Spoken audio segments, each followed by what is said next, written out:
우리 사회 핵심 정치 현안들을 꿰뚫어보는 시간입니다. 장윤선의 이슈 토크 빅 지금부터 시작하겠습니다. 오늘은 유명한 변호사님을 한 분 모셨습니다. 바로 국민의힘 바로 세우기 대표 신인규 변호사님 나와 계십니다. 어서 오십시오. 네, 안녕하세요. 네, 저희가 또 이렇게 만나니까 색다르네요. 저희가 너무 색다릅니다. 주로 다른 방송국 대기실에서 네. 네, 국민의힘의 미래를 논했는데 지금 점점 더 상황이 악화일로를 걷고 있다고 말씀드리면 실례일까요? 뭐 사실 있는 그대로 보시는 거고, 사실 많은 국민분들께 일단 저는 송구하고 참 죄송스럽다는 말씀을 먼저 좀 드리고는 싶습니다. 뭐 이유 여하를 불문하고 집권 여당이 사실 제대로 된 역할을 하라고 그 표를 몰아주신 것인데, 지금의 모습은 사실 너무나도 엉뚱한 길로 가고 있기 때문에 상당히 저도 참 유감스럽고요. 제가 지금 부르짖고 하는 건 딱 하나입니다. 정당으로서 국가의 예산을 지원받고 또 어떻게 보면은 헌법기관으로 규정된 공적인 존재 아니겠습니까? 그래서 공당이라고 우리가 부르는 건데, 이 공당이면은 마땅히 헌법을 준수해야 되고 헌법이 말하고 있는 정당민주주의라는 그 개념을 이번에 좀 많이 뭉갰다 그럴까요? 그래서 네. 그 정당민주주의가 무너지다 보니까 어쩔 수 없이 불가피하게 이거를 사법부로 갈 수밖에 없었던 이제 그런 불가피성이 좀 있다. 그리고 법원에서도 가처분을 통해서 원래는 절차에 대한 위반만 확인받지 않겠느냐라는 것, 내지는 기각할 거라는 것이 우세했는데, 맞습니다. 결국 이제 재판장께서도 이건 실체적으로 내용적으로 비상 상황이 아니다. 그렇게 규정을 졌기 때문에 남은 것은 이제 국민의힘이 공당의 역할로서 정당으로서 이제 사법부를 존중할 것이냐만 남았다. 전 이렇게 보고 있습니다. 네.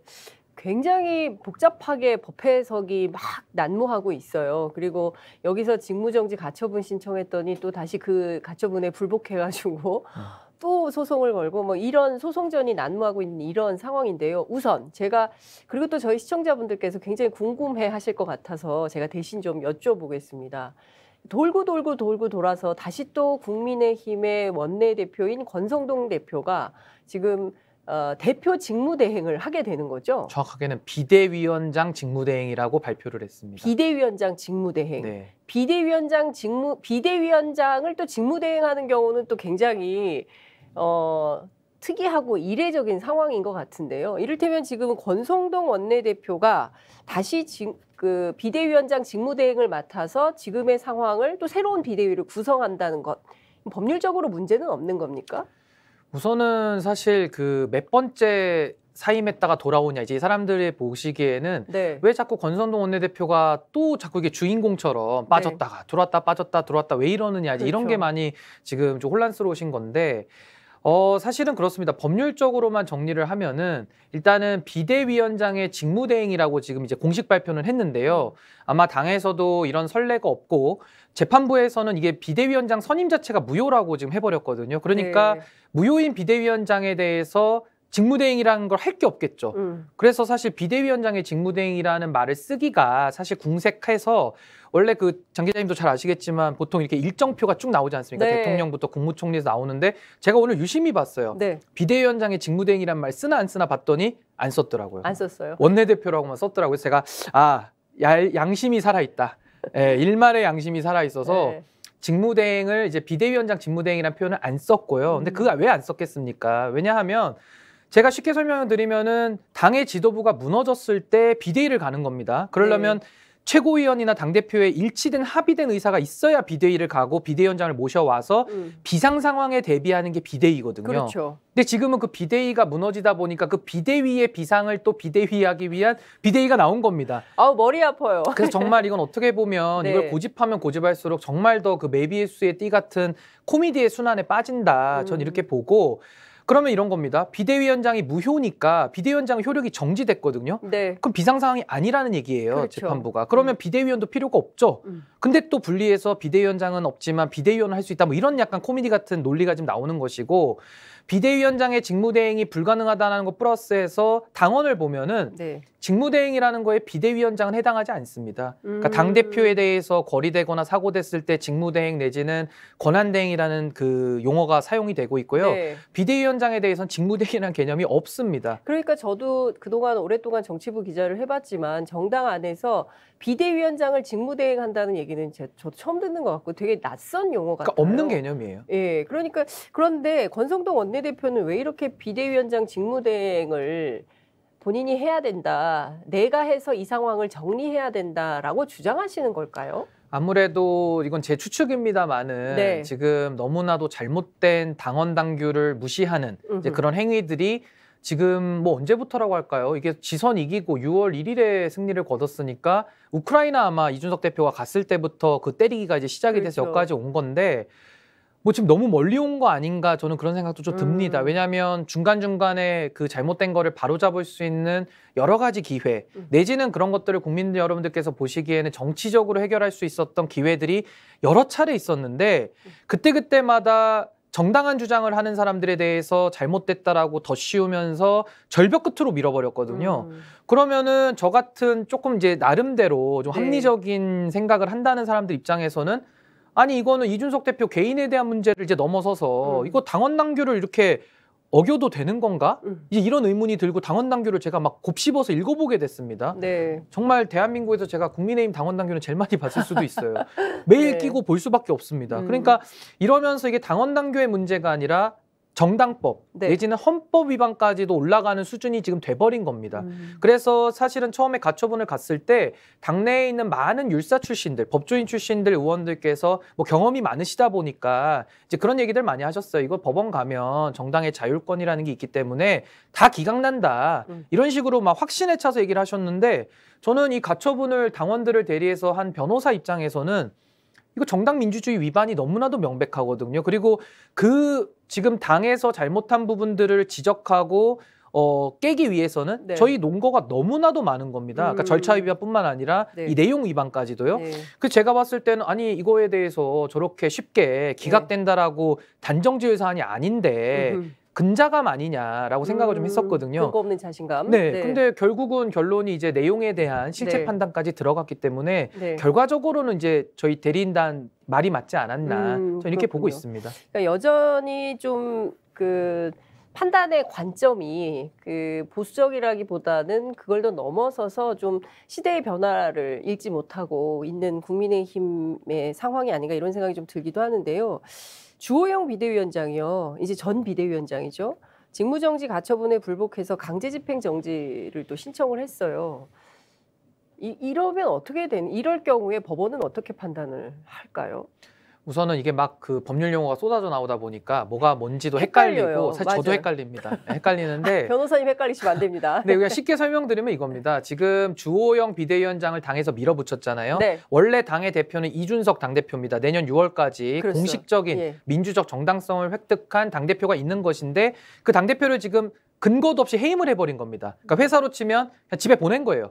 보내버리니까 그분 입장에서는 상당히 저항할 수밖에 없지 않겠습니까? 자신의 권한을 지금 침해받은 상황이고 저는 이걸 어떻게 보면 당권 쿠데타라는 말까지 감히 썼습니다. 왜냐하면 비합법적인 그 방식을 가지고 권력을 빼들어오는 거기 때문에 쿠데타라는 용어보다 더 적합한 용어가 없어서 제가 위험한 용어인 거 알면서 이렇게 쓴 건데 그러면서 비대위원장을 주호영 의원으로 임명을 하다 보니까 당연히 이준석 대표 입장에서 가처분을 걸 수밖에 없죠. 그래서 주호영 비대위원장은 현재로서는 가처분의 결정이 나왔기 때문에 직무 정지가 된 겁니다. 그러니까 이제 일을 못 하시는 거예요. 그렇죠. 근데 그 근거는 당이 비상 상황이라고 해서 호들갑을 떨면서 비대위원장까지 이렇게 군사작전 하듯이 온 건데 법원이 볼 때는 도대체 비상이 아니야. 니들 와 그러노 이런 거예요. 왜 그러니 이런 거예요. 비상이 아닌데 왜 비상이라고 우기느냐. 이래서 제가 늘 얘기했던 게 의도된 비상 상황이다 이런 말을 많이 썼었는데 그 말이 재판부 결정문에 나옵니다. 비상 상황을 만들었다라고 나와요.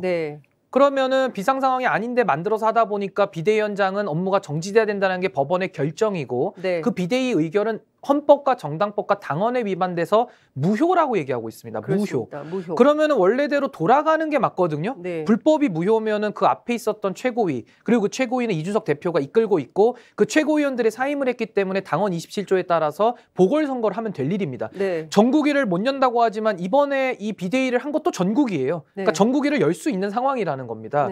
그래서 비대위가 잘못됐다는 결정을 하니까 주호영 비대위원장 입장에서는 네. 자신이 나서서 당을 좀 수습해 보려고 했는데 법원이 그걸 갖다가 무효라 그러고 막 헌법 위반까지 얘기하니까 얼마나 화가 나시겠어요. 그러니까 법원에 가서 저 가처분이 잘못됐다라고 또 이게 이의를 제기했다고 보시면 됩니다. 근데 그거를 가처분 이의도 했지만 네. 또 강제집행권을 정지한다. 그러니까 가처분의 효력이 있으니까 그걸 네. 또 막아달라고 하나를 더 넣은 거예요. 그러니까 맞불 작전 비슷하게 강공을 취한 거죠. 네. 네. 그런데 이럴 경우에 법원이 되게 애매한 거거든요. 그러니까 이를테면 그 결정문을 읽어봐도 지금 상황은 국민의힘이 비상한 상황이라고 보기 어려우니 이 상황을 이를테면 원래대로 돌리라는 식의 입장을 밝힌 건데 주호영 비대위원장이 이렇게 되면 법원 입장에서는 어떻게 할까요? 또 인용하는 거 아닙니까? 그래서 원래 그 소송이라는 게 신중해야 되는 게요. 네. 이준석 대표가 개인에 대한 신상, 윤리위원회 결정이 나왔을 때는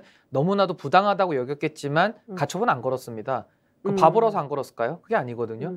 사법부에서 한번 패배를 당하면은 사실상의 그 회복 불가능한 상태에 빠지거든요. 마치 지금 국민의힘의 입장과 똑같습니다. 네. 그래서 저도 이번에 주호영 비대위원장께서 억울하시고 법률가시다 보니까 여러 가지 분석을 하셔서 그 강제집행 정지를 넣은 거는 제가 존중을 합니다만은 이거는 죄송하지만 거의 100점 100패짜리를 넣은 거예요. 근데 저는 참 안타까운 것이 100전 100패. 저는 그렇게 봅니다. 예. 왜냐하면 이건 이길 수가 없는. 그러니까 법원이 방금 내린 결정을 법원 보고 또 뒤집어 달라는 것이고 남부지법에 똑같이 넣는 건데 네.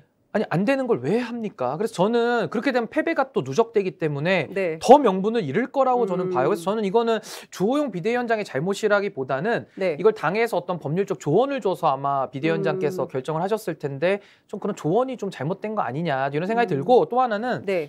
왜 비상 상황이라는 거를 당이 결정해야지 판사가 뭔데 그러면서 어떤 분은 방송 나와가지고 일개 판사라는 말을 쓰는데 제가 제 귀를 의심했습니다. 그 상권 분리 기본이 안 된 얘기인데 네. 비상 상황을 왜 판사가 해석하느냐라고 하는데요. 제가 이거는 설명을 드리자면은 네. 대한민국은 삼권 분립 국가입니다. 그렇습니다. 대통령은 국가 원수지만 행정부 수반이고요. 맞습니다. 국회에서는 법을 만들고 행정부는 법을 집행합니다. 그러면 1차적인 법에 대한 해석은 행정부가 합니다. 그래서 행정부가 집행을 하는 것이고 그 행정부의 행정권이 잘못됐다라는 것을 2차적으로 법을 해석 적용하는 기관이 사법부입니다. 그렇습니다. 이게 헌법 101조에 의해서 부여된 권한인데 법을 왜 사법부가 해석하냐는 얘기는 입법부한테 법을 왜 입법부가 만드세요라고 묻는 거랑 똑같아요. 우리 장윤성 기자님한테 방송하시는데 왜 방송하시냐고 물으면은 뭐라고 답을 해야 됩니까? 존재론적 고민에 빠지게 만들었어요. 그래서 제가 비상 상황을 왜 사법부가 해석하느냐라는 질문을 많이 하셔서 이거는 정말 사법부가 하는 역할을 하는 건데 경찰 보고 왜 범인 잡냐고 묻는 거랑 똑같아요.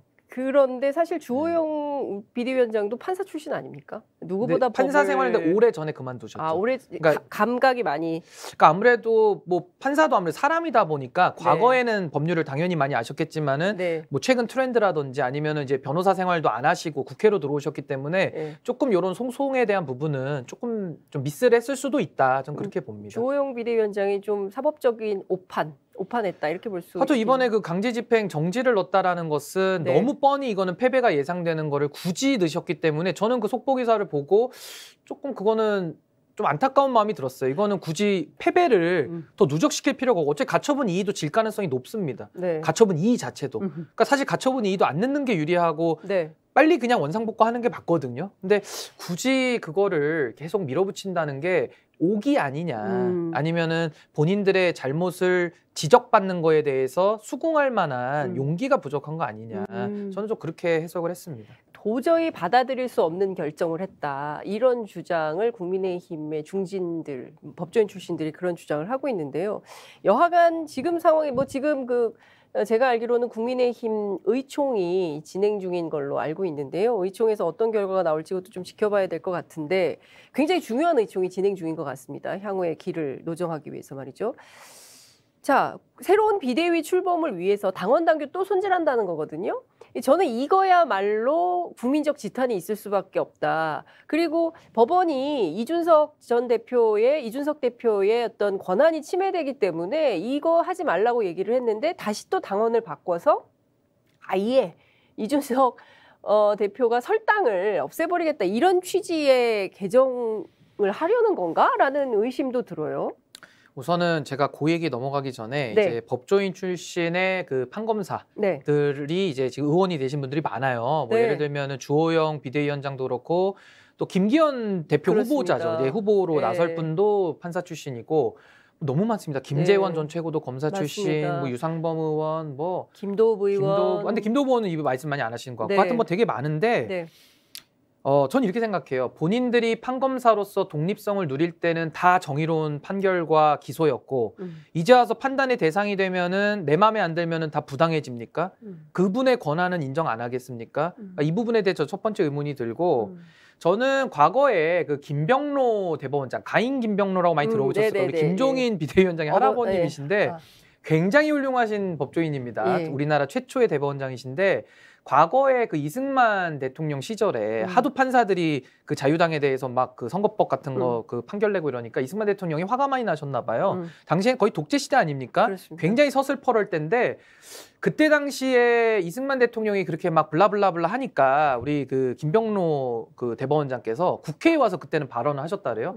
국회에 와가지고 한마디로 정리하고 가셨대요. 이승만 대통령 귀하는 항소하시라고.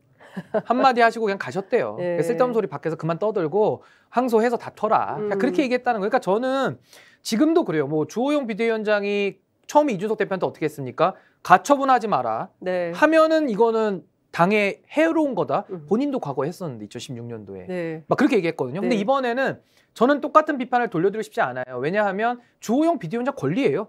강제집행정지 하시면 되고 가처분 이해하시면 되고 다음에는 이제 항고도 있으니까 항고도 하시면 되거든요. 그래서 그거 비난하고 싶지 않고 지금 말씀하신 그 당원 당규를 바꿔서 또 비대위. 그러니까 네. 지금 비대위는 또 헷갈리시면 안 되니까 새로운 비대위. 네. 뉴 비대위죠. 뉴 그걸 비대위. 하시겠다는 건데 이건 제가 이렇게 설명드릴게요. 국민을 농락하는 겁니다. 국민 농락, 사법을 농단하는 거죠. 네. 사법농단인데 사법부가 이렇게 하는 거 잘못됐어요라고 했어요. 그럼 고쳐야죠. 근데 잘못됐다고 하니까 아니 당신의 판단이 틀렸고 더 나쁘게 할 거야. 이거거든요. 네. 이거는 뭐 상식적으로 납득이 안 되는 결정이고 또 하나 당원 당규를 바뀌어서 결국은 그 결정문에 보면 네. 이준석 당대표의 권리가 침해될 위험이 있기 때문에 이 결정은 무효로 한다라고 한 게 결정문에 다 나와요. 그렇습니다. 이 피보전 권리, 권리 예. 보전 필요성이라고 하는데 예.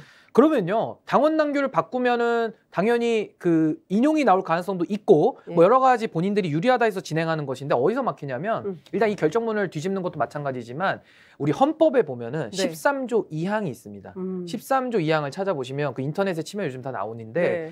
참정권과 재산권에 대해서는 소급해서 제한할 수 없도록 돼 있어요.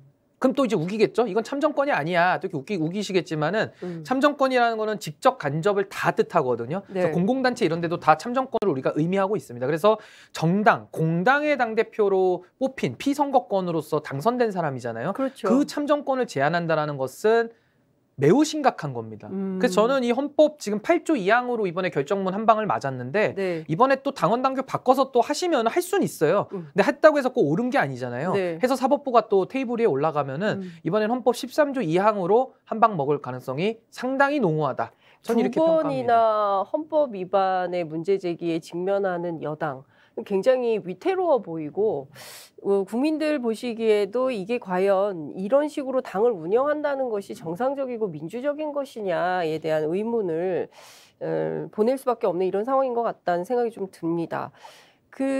제가 보기에는요, 지금 말씀하신 대로 뭐 소급 적용은 절대 안 된다는 헌법 위반의 문제도 있지만 지금 상황에서 법원이 만약에 비대위가 설치가 되면 당원과 국민에 의해서 선출된 앞서 말씀하신 바로 그 얘기죠. 당대표 최고위원 지위와 권한이 상실되기 때문에 비대위 설치와 비대위원장 임명 요건인 비상상황의 해석을 엄격히 해야 된다. 이렇게 얘기를 하고 있어요.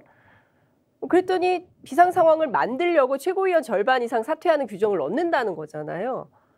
그거를 국민의힘 내부의 다수의 동의를 받아서 이거를 실제로 할 수 있을까요? 서병수 전국위원장이 나 이런 거 안 한다. 2번은 못 한다. 이렇게 반박하고 있는 상황 아닙니까? 뭐 이런 거죠. 그 전두환 그 신군부가 네. 그 쿠데타를 하지 않았습니까? 네. 막 사성 장군을 별 2개가 막 별 4개를 체포해가지고 막 감옥 보내면서 막 협박하고 이래서 도장 찍어 이래서 이제 권력을 찬탈한 거예요. 그 이후에 전두환 정부에서 뭐 간접적으로 뭐 간선제를 취하든 뭘 하든 하자보안을 하죠. 그거 국민들이 인정합니까? 나중에 다 5.18 민주화 유공자법 만들고 그 네. 독재하고 다 역사 바로 세우기로 다 잘못됐다는 거 나중에 바로 잡잖아요. 그러니까 아무리 당원 당규를 고쳐서 자신들의 그 당권 쿠데타에 대해서 정당성을 부여하려고 해도 네. 이미 때가 늦었죠. 때가 늦었고 제가 얘기하잖아요. 정당하게 하려면은 빨리 최고위를 다시 원복하고요. 네. 보궐선거로 전국위원들 다 본인들이 장악하고 있거든요. 네. 빨리 자기들 친위대들을 빨리 최고위원으로 보내는 게 맞아요. 차라리. 그게 합법이죠. 그렇게 하고 네. 이 지도부는 내년 5월까지잖아요. 네. 5월까지 잘 관리한 다음에 전당대회를 하지 않습니까? 네. 그때 새로운 지도부를 잘 선출하셔서 네. 그분이 공천을 하시면 돼요. 근데 지금 그 정도를 외면하고 네. 계속 비대위가 잘못되니까 또 비대위의 비대위니 뭐 비대위 무효인 비대위의 비대위원장의 직무대행 뭐 네. 말도 어렵고 이상한. 아니 그래서 또 이준석 전 대표 측에서 네. 또 이 가처분 신청을 또 낸 거 아니에요? 이제 비대위원에 대한 그러니까 거죠. 비대위원들에 대한 활동을 네. 뭐 안 낼 수 금지해놔라는. 있습니까? 법원 판결을 어기고 있는데 바로 잡는 책임이 있죠, 정치인들. 그러니까요. 근데 제가 보기에는 이런 악순환이 반복되는 것에 대해서 앞서 말씀드린 대로 국민들이 이제는 좀 짜증이 나는 이런 상황이 되는 것 같아요.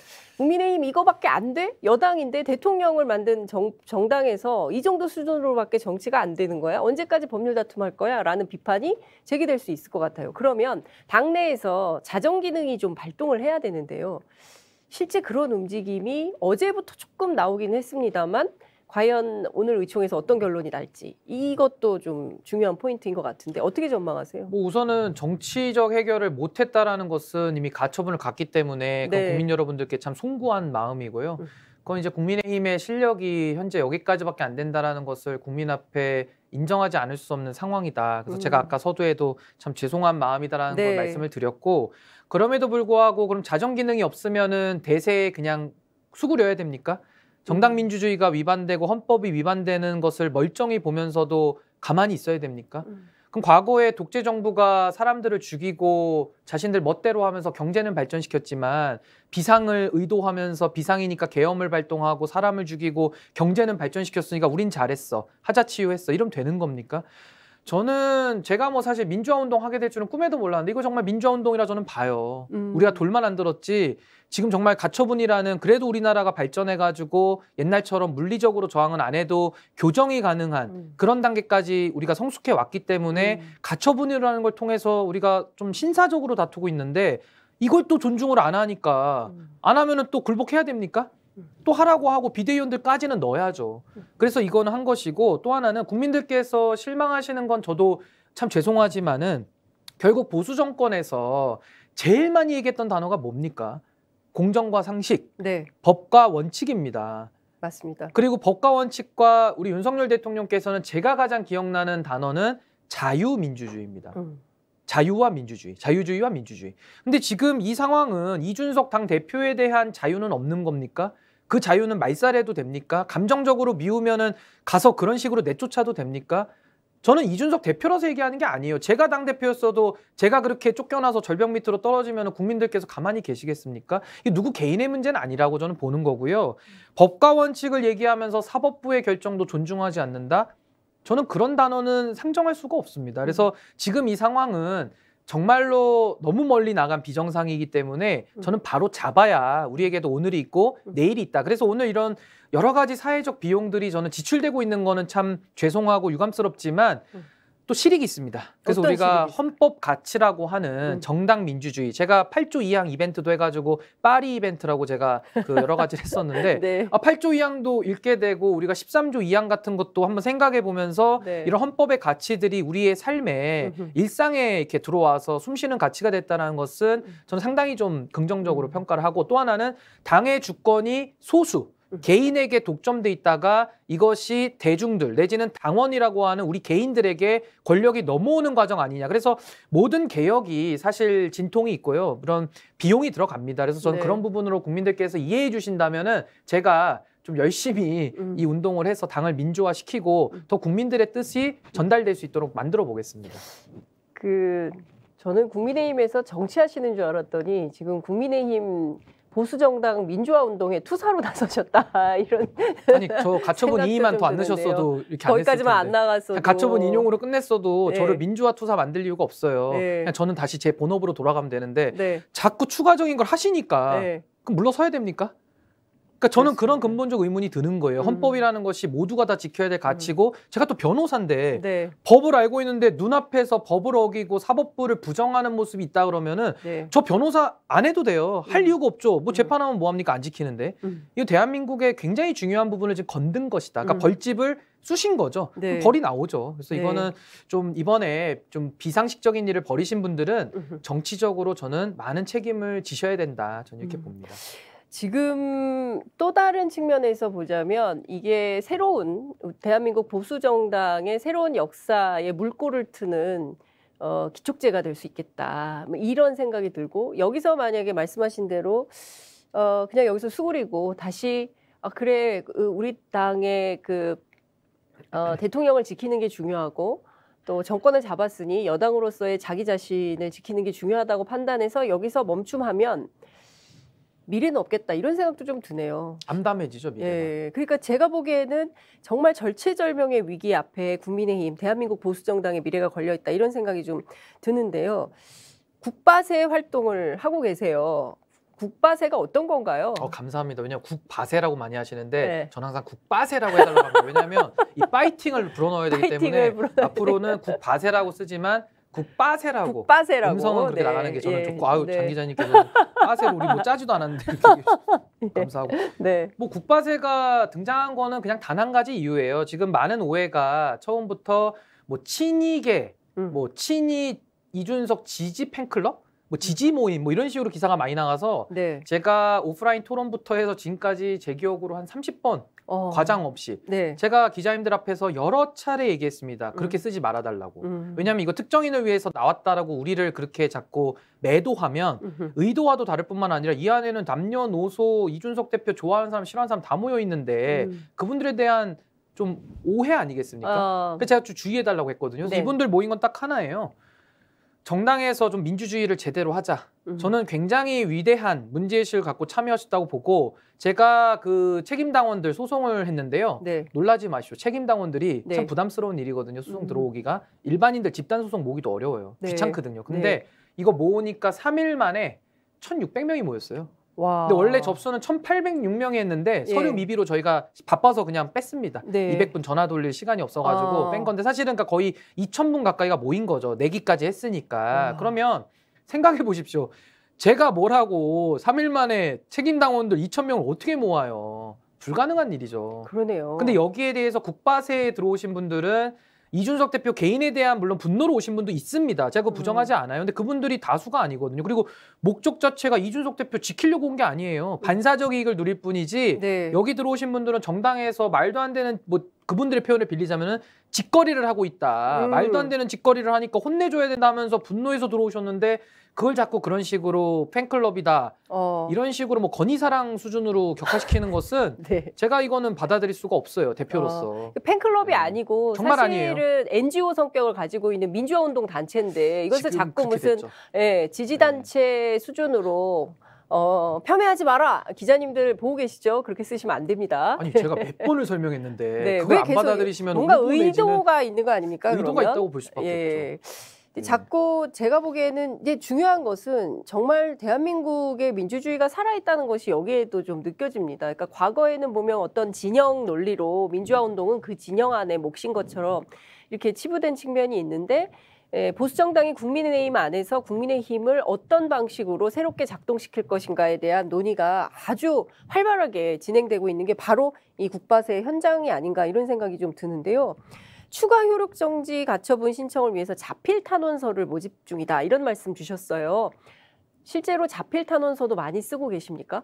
지금 자필 탄원서는 이게 지금 어떤 개념이냐면 과거에 우리가 탄원서를 냈을 때는 2,500명이 냈는데 그때는 그냥 뭐랄까요 그 자필 탄원서 내지가 아니라 워드로 제가 먼저 쓰고 거기에 동의하시는 분들 그냥 사인만 한 거죠. 소위 말하면. 뭐 그것도 탄원서가 돼요. 근데 이번에는 좀 심각하기 때문에 사람을 좀 덜 모으더라도 좀 우리가 힘든 거 한번 가자 이번에는 좀 난이도를 높여서 그래서 이번에는 자필로요 이 A4 용지에 가득 쓰기 힘듭니다. 우리가 보통 연애 편지도 이거 쓰기 힘들거든요. 판사님한테 민주주의에 대해서 한 장짜리를 A4 용지로 꽈득 채워와야 네. 저희가 받아주는 거예요. 오. 이게 되게 어려운 고난이도를 지금 하고 있는데 네. 그래서 전 이거는 뭐 양이 중요한 게 아니라 뭐 진짜 100장이 들어가든 1000장이 들어가든 간에 이 자필 내용으로 하나하나가 저는 국민들의 편지가 네. 탄원의 형식으로 재판부에 들어가는 것으로서 이번에는 한번 좀 더 강력한 민주주의에 대한 수호 의지를 보여주자. 아, 저는 이게 뭐 100장이 됐든 50장이 됐든 10장만 해도 위대한 10장이 겁니다. 됐든 이게 네. 모인다는 것 자체가 이게 역사네요. 한번 해보려고요. 네, 해서 나중에 정말. 박물관에 제가 이렇게 그러게요. 개인정보 가려서 책도 내십시오.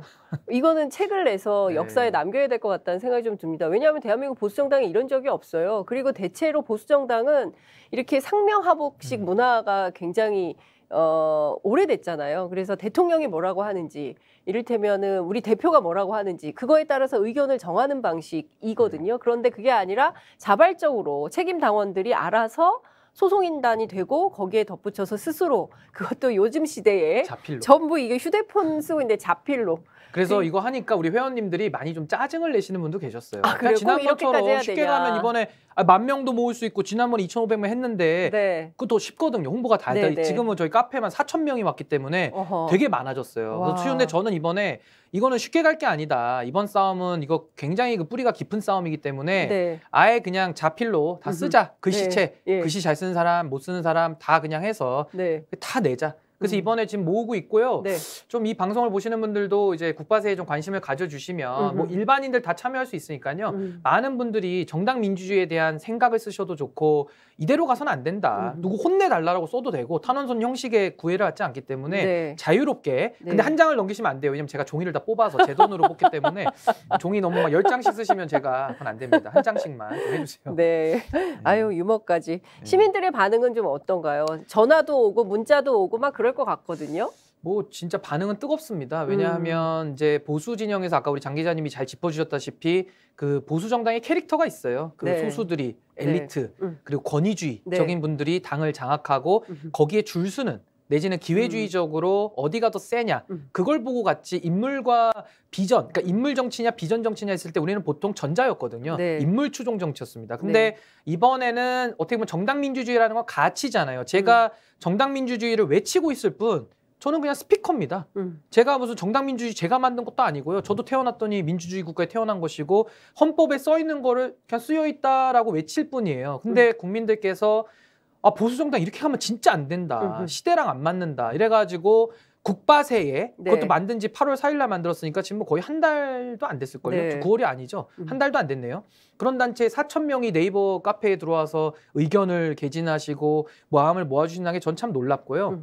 제가 사실은 저도 대선 때 많은 분들이 고생하신 걸 알고 저도 공로가 왜 없겠습니까? 다 있죠. 네. 보수가 다 힘을 합쳤으니까 정권 바꾼 건데 저도 젊은 정치인이고 우리 국민의힘 스타일대로 했으면 제가 뭐 자리 하나 못 받았겠습니까? 저도 아부 잘해요. 저도 사회생활 할 때 부장님들이 저를 되게 좋아했습니다. 네. 오른팔이었어요. 근데 제가 정당 들어와서는 딱 하나 제가 안 하고 싶었던 것이 자리를 쫓아가지는 말자. 그 자리를 쫓아가다 보면은 자기 소신을 잃을 수밖에 없어요. 근데 물론 자리를 쫓아가면 좋죠. 커리어가 쌓이고 가면 달콤합니다. 근데 저는 그거를 거부하고 싶었다는 게 첫 번째고 또 하나는 제가 정치를 시작한 배경을 좀 보면 제가 탄핵 때 그 아픔을 겪지 않았습니까? 탄핵 때 저는 정치를 하지도 않았던 그냥 보수 지지자일 뿐인데 전 그때 공무원이었으니까 뭐 어디 가서 얘기할 일도 없죠. 근데 보수가 이렇게 무너져가는 모습을 보면서 이제 법무관이 끝나고 나와서 사회생활 할 때는 어디 가서 보수 지지자라는 말을 못 꺼냈어요. 그게 소위 말하는 샤이 보수입니다. 그래서 제가 그 탄핵을 겪을 때 가장 큰 원인을 분석해 보니까 인물 정치를 한 거예요. 박근혜 대통령 사진 들고 이명박 대통령 줄 서고 이것만 하다가 친이 친박 서로 학살하고 하다가 결국은 두 분 다 비극적으로 이 마지막이 끝났거든요. 그래서 저는 정치 처음 시작하면서 제가 2019년도인데요. 그때 밝힌 게 그겁니다. 정당 개혁하겠다. 두 번째가 교육 개혁하고 싶다. 세 번째가 지방분권 개혁하겠다. 요 세 개만 하고 저는 이제 소위 말하는 은퇴하겠다. 정치를 오래 안 하겠다. 요것만 하겠다는데 제가 말했던 이 정당 개혁 이 첫 번째에 지금 이 인물 정치가 맞아 들어간 겁니다. 그래서 제가 지금 말하는 것은 이번 사태만 보고 제가 즉흥적으로 움직인 것도 아니에요. 그래서 저는 가치와 비전을 얘기하면서 그거 중심으로 보수의 정치 문화가 바뀌는 이제 그런 거를 지금 하고 있다라고 보시면 될 것 같습니다. 네. 아 근데 어쨌든 뭐 정치부 오래 출입한 기자로서 정당 오래 출입한 기자로서 이런 젊은 청년 정치인이 있다는 것은 굉장히 반가운 시그널이 아닌가 싶습니다. 실제로 잘 없었거든요. 이런 얘기 하시는 분들이. 그런데 정말 반갑게도 새로운 시대 정신에 맞는 새로운 보수 정당의 모델을 만들겠다. 정당 개혁을 그 최일선에서 한번 해보겠다라고 해서 깃발을 드셨으니까 제가 보기에는 국바세가 굉장히 잘 갈 수 있겠다. 이런 생각이 좀 듭니다. 근데요. 지금 어찌됐든 지금 상황을 좀 종합을 해보면 당은 좀 이렇게 분화되어 있는 것 같아요. 윤핵관?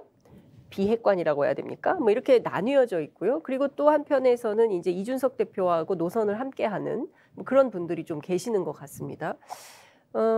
지금 상황에서는 근데 이 상황을 어떻게 수습을 하는 것이 가장 현명하냐? 물론 이제 그 국바세 회원분들이나 아니면 이준석 대표 입장에서는 원래대로 돌려놔라. 그리고 그냥 대표 직무대행을 권성동 원내대표가 하고 징계가 마무리되는 그 시점에 이준석 대표 돌아오게 하고 그리고 나서 순리대로 내년에 정상적으로 당대표 선거하면 된다. 이렇게 얘기를 하지만 지금 권성동 원내대표 그리고 또 장제원 의원 같은 소위 이제 핵심 원조 윤핵관이라고 불리는 이런 분들 같은 경우에는 이미 다 긴급 의총 열어서 결의문까지 다 냈고 이미 입장 정했는데 그럼 어제 한 걸 오늘 뒤집을 거냐? 그럴 수는 없다. 그리고 빨리빨리 비대위를 또 만들어서 하면 된다.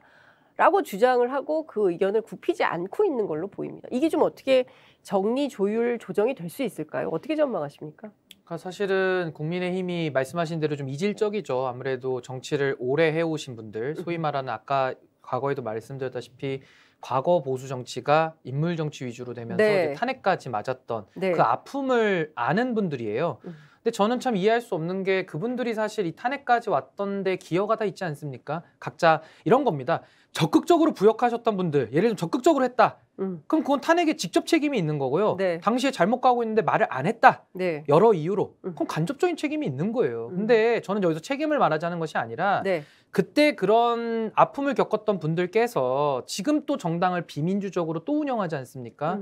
그럼 여기에 대해서는 아까 말씀드렸다시피 이질적인 사람들, 기존에 그런 방식이 익숙하고 뭔가 찍어 누르고 위에서 잘못됐지만 덮고 가면 되고 시간이 지나면 잠잠해진다. 이런 부류들은 네. 과거 방식인 거예요. 근데 거기에 대해서 이질적으로 새로 들어온 소위 말하는 2030 세대들이 네. 그 동의가 되겠습니까? 그 되면은 안 들어왔죠, 당에. 그러니까요. 그럼 집권이 됐을까요?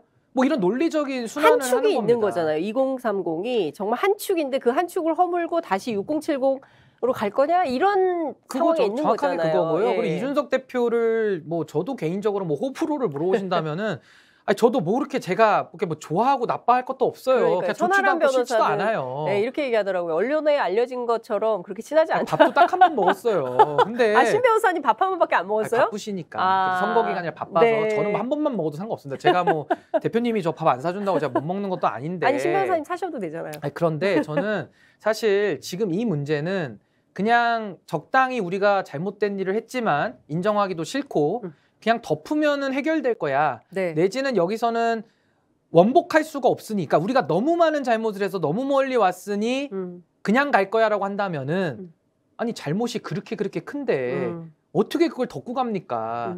아니 사람이 암에 걸려가지고 암이 사기예요. 네. 그냥 종양이 몸 안에 있어도 덮고 갈 겁니까? 전 그렇게 생각드는 거예요. 그러니까 우리 당이라는 공당을 전체적으로 봤을 때 문제가 지금 너무 심각하다는 거 아닙니까? 네. 그럼 그 문제는 지적하고 도려내야죠.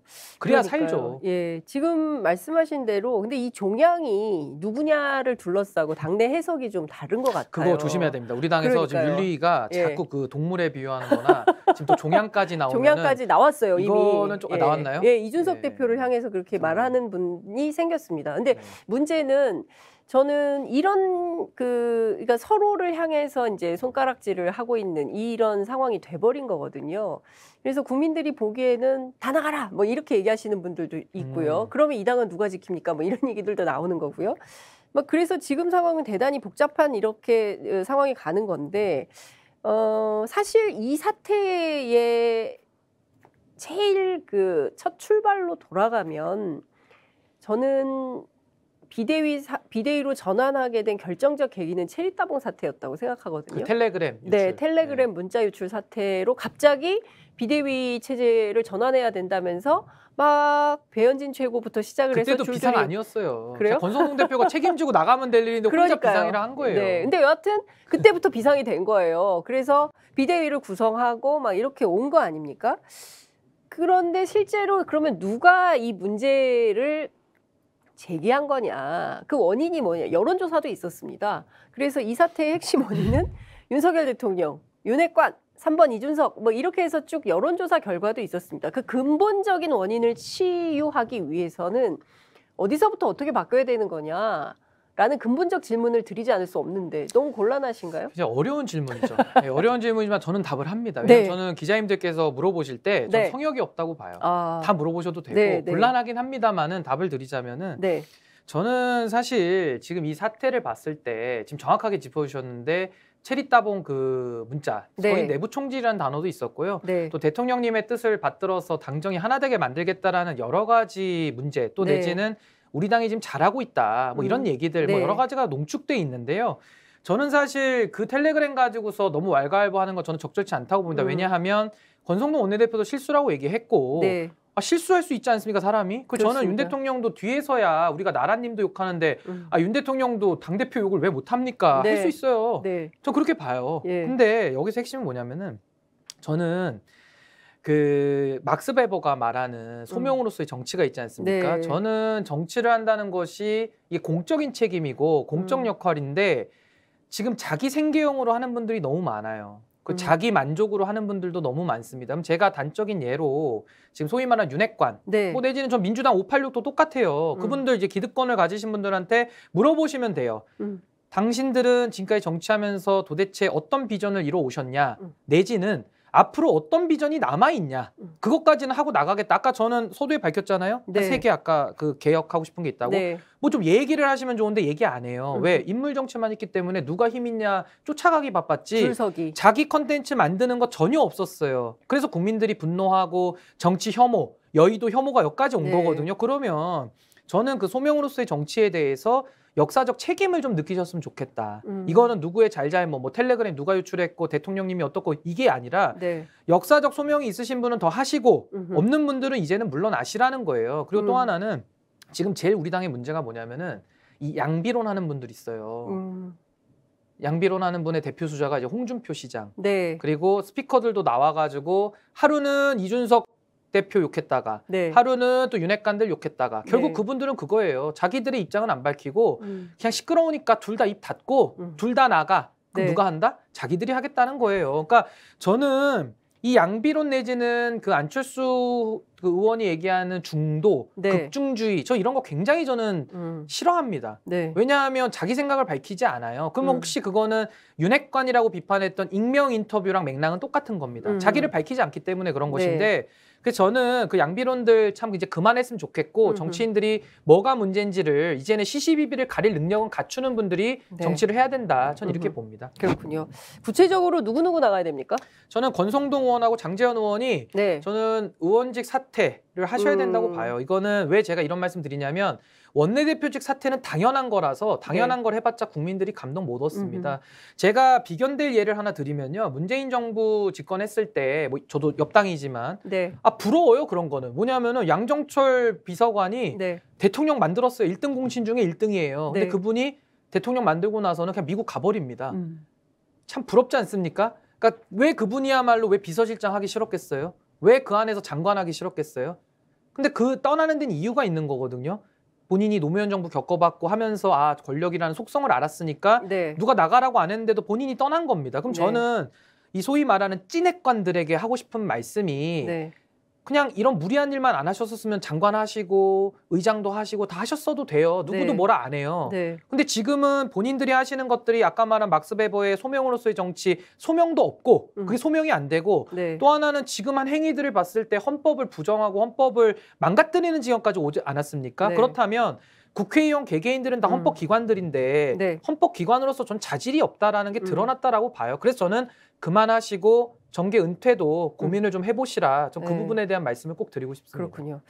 자, 그런데 뭐 이런 흐름을 우리 신 변호사님 흐름을 알고 계시는지 대통령실에서 최근에 이른바 윤핵관을 정리하는 수순에 돌입한 걸로 보이는 얘기들이 나옵니다. 어제만 하더라도 14명이 짐을 쌌다는 얘기가 있고요. 대체로 여의도에서 파견된 특히 이제 장제원 의원실 출신들이 있다. 그리고 권성동 의원과 관련된 분들도 있다. 그래서 혹자는 이 선진국민연대 출신들이 전부 이게 일종의 이제 그 면직 처리 또는 뭐 스스로 그만둔다고 하지만 사실상 경질 뭐 이렇게 되고 있다는 얘기가 나오거든요. 대통령이 이제 윤핵관을 멀리하고 먼 핵관이라고 표현도 하던데요. 멀관들이라고 얘기도 하고요. 뭔가 좀 세판짜기가 진행되고 있다고 보십니까? 그런다고 좀 정리가 될 수 있을까요? 사실 뭐 몇 명이 나갔냐 뭐 그게 중요한 건 아니라고 보고요. 네. 사실 근본적인 인식과 태도를 바꿔야 된다라고 저는 생각을 합니다. 그러니까 예를 들면 민주주의의 기본이 서로의 다름을 인정하는 것인데 네. 지금 다름을 인정하지 않고 쓴소리를 내부 총질로 인식하는 한은 뭐 전원을 다 바꿔도 그 인식이 안 바뀌면은 저는 크게 기대할 것이 없다라고 일단 첫 번째로 보고 지금 이 사태에서는 중요한 것은 결자 해지를 해야 되는데 네. 그 짐 싸셨다는 분들 전 누군지도 잘 몰라요. 누가 쌌는지도 모르겠고 뭐 일부 지금 조정이 있는 것 같은데 그걸 물어봐야죠. 누가 그분들을 대통령실에 인사 조치를 했냐, 뭐 소위 말하는 뭐 유튜브니 편하게 하면 꽂았냐, 네. 이걸 발본색원 해야 되는 것이고 네. 그 꽂은 사람들은 결국 실력이 지금 다 3달 만에 드러난 거 아니겠습니까? 네. 꽂은 사람들은 지금 물러나는 걸로만 정리가 되는 건 당연한 거고요. 네. 꽂은 사람들은 저는 더 이상 이제 정치권에 얼씬을 하면 저는 국민들께서 이거 용납 안 한다고 봅니다. 다시 또 세탁해서 또 들어오거든요. 네. 이거 정말 이제 막아야 됩니다. 네.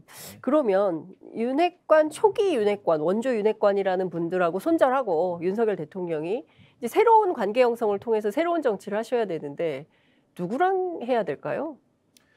일각에서는 실제로 네. 대통령실 안에 검사들 중심으로 재편되는 거 아니냐. 실제로 이 사태를 주도하고 있는 것도 이시원 공직기강 비서관이라고 하고요. 이시원 공직기강 비서관은 잘 아시는 것처럼 대통령하고 매우 가까운 검찰 출신입니다.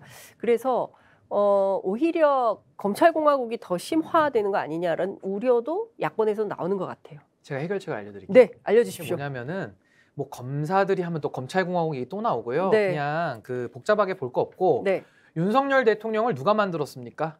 국민이 만든 거 그렇죠. 아닙니까? 국민이 만들었죠. 예. 그럼 국민이 만들 때 도구가 뭐였습니까? 국민의힘이에요. 그러니까 국민의힘이라는 정당이 윤석열 대통령을 만든 겁니다. 물론 윤석열 대통령의 개인기도 있었고요. 이준석 대표의 선거 전략적인 면도 꽤 우수했습니다. 네. 그게 조화돼서 만든 건데 결국은 쉽게 한마디로 정리하면 국민의힘이 만든 거예요. 네. 그리고 국민의힘이 만든 정권입니다. 그렇다면 원칙으로 돌아가서 국민의힘이 이 정부의 성공을 위해서 모든 걸 해야 된다고 저는 생각을 해요. 네. 그러려면 국민의힘이 일단 정상화가 돼야 됩니다.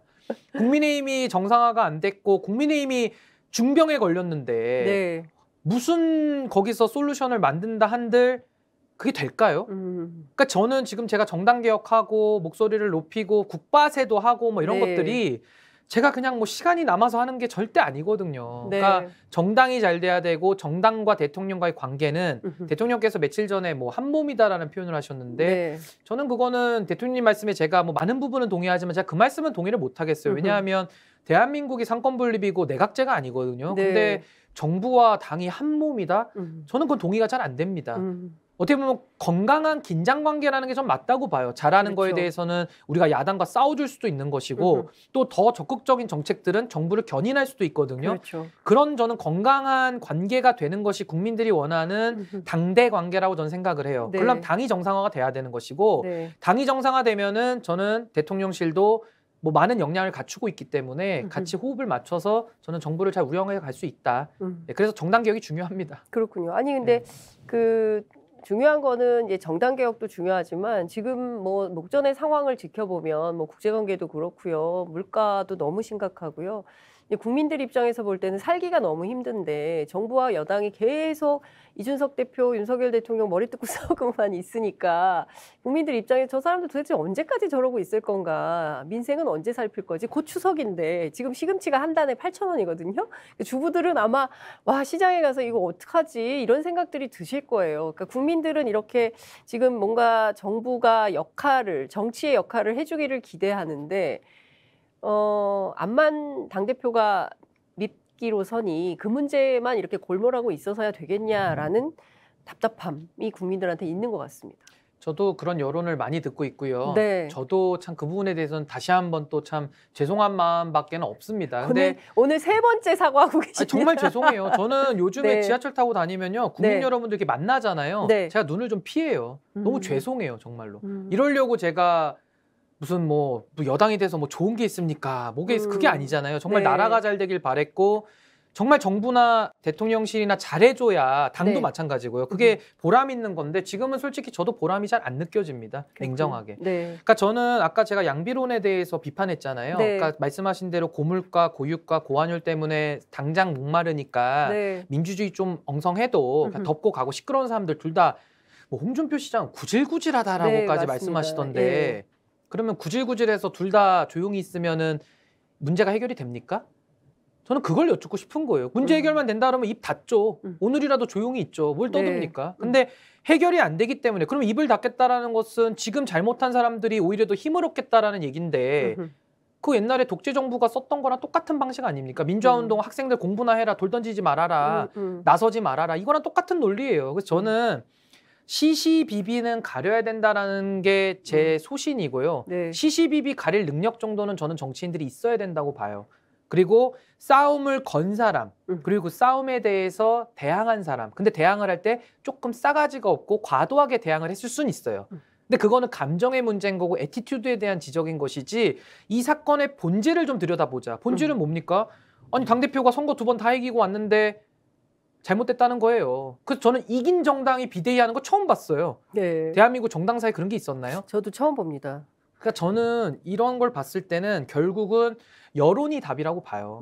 국회의원들 지금 선거가 멀리 떨어져 있어가지고 눈 하나 깜짝 안 합니다. 여기서는 여론이 저는 잘못된 거에 대해서는 어미 꾸짖어 주시고 잘못은 잘못이다. 이 나라가 윤핵관의 나라도 아니고 뭐 신인규의 나라도 아니고 이준석의 나라도 아니잖아요. 결국은 대한민국이라는 우리의 공동체, 네. 민주주의와 자유주의를 기반으로 하면서 정말 대한민국을 더 발전시켜야 된다라는 그 틀 안에서는 저는 잘못에 대해서는 여론이 압박을 해주셔야 된다 이렇게 좀 부탁드리고 싶습니다. 그렇군요. 거의 제가 보기에는 국민의힘 민주화를 위한 의병장 같으세요. 당에서는 저를 반란군이라고 부르죠. 반란군이요? 내부 총질을 한다는 말은 내부의 반란군으로 볼 가능성이 전 농후한데 저는 제 자신을 의병으로 인식하고 있습니다. 그렇군요. 예. 뭐 무기가 없습니다. 저는. 네, 아니 이렇게 많은 시민들이 함께 해주시는 것 자체가 무기가 아닌가 싶다는 생각이 좀 드는데요. 제가 이제 시간이 다 돼가지고 마무리를 해야 되는데 그래도 이건 꼭 여쭙고 싶어요.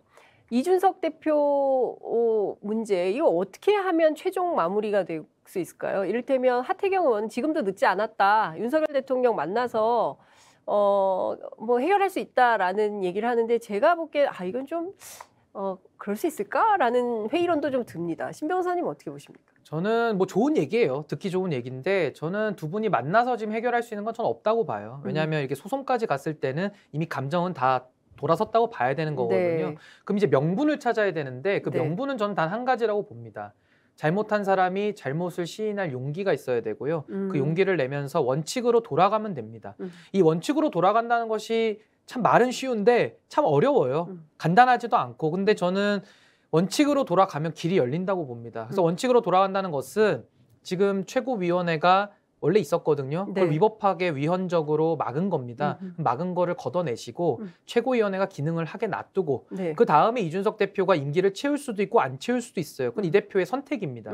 거기에 대해서는 존중을 하고 네. 그러고 나면은 저는 뭐 그 다음에 이준석 대표가 그만두면 당연히 전당대회 해야 되는 것이고 본인이 임기를 채우겠다고 하면은 그거는 누구도 나무랄 수는 없고요. 네. 그게 싫으신 분들은 우리 당헌에 6조의 2에 당헌 소환제가 있어요. 그거를 꼭 쓰셔가지고 이준석 대표를 꼭 끌어내리시면 주시면 됩니다. 그래서 그러니까 마음에 안 드시는 분들은 차라리 탄핵을 해라. 아니 왜냐면 감정적으로 내 주변에는 타 이준석 싫다는 거예요. 뭐 제 주변에는 또 그렇지는 않습니다. 근데 다 각자 얘기가 다르기 때문에 이거 법원까지 갈 것도 아니고 당원 소환제를 내셔가지고 이준석 대표 표결 붙여서 더 많은 표가 나오면 내려와야 돼요. 그게 민주주의입니다. 근데 지금 그런 방식 안 쓰고 윤리부터 비대위에 무효로 가는 것은 그건 사법부정밖에 안 되기 때문에 저는 원칙으로 돌아가면 길이 열릴 것이다. 저는 이렇게 보고 있습니다. 그렇군요. 신 변호사님 만나서 얘기를 쫙 들으니까 국민의힘 사태가 일목요연하게 정리가 좀 되고요. 결론적으로 국민들이 보기에 국민의힘이 잘 마무리되었다라는 것까지 이렇게 마침표를 찍으려면 말씀하신 대로 결자 해지 차원에서 문제를 일으키신 분들이 스스로 이 문제를 해결할 수 있는 용기, 이게 굉장히 중요한 상황이다. 그러지 않으면 이제 소위 얘기하는 이 드라마의 끝은 안 날 것 같다는 생각이 좀 듭니다. 네, 걱정하지 마세요. 그래요? 결국은 저도 뭐 제가 짧은 인생을 살았지만 이 짧은 인생 살면서 저도 지금까지 내린 유효한 결론은 저는 사필 규정이고 그 순리입니다. 순리. 그러니까 순리를 거스르면 영리가 되거든요. 그러니까 영리로 가서는 풀리는 경우가 못 받고 영리로 가서는 풀려서도 안 돼요. 그러니까 저는 사필 규정이라는 말처럼 잘못된 거는 저는 다 돌아갈 거라고 보고 이 국민들의 수준이나 국민들이 정말로 무슨 바보가 아니거든요. 지금 여의도에서는 국민들 수준을 굉장히 낮게 보시는 것 같은데 국바세가 그렇게 만만하지 않습니다. 제가 볼 때는.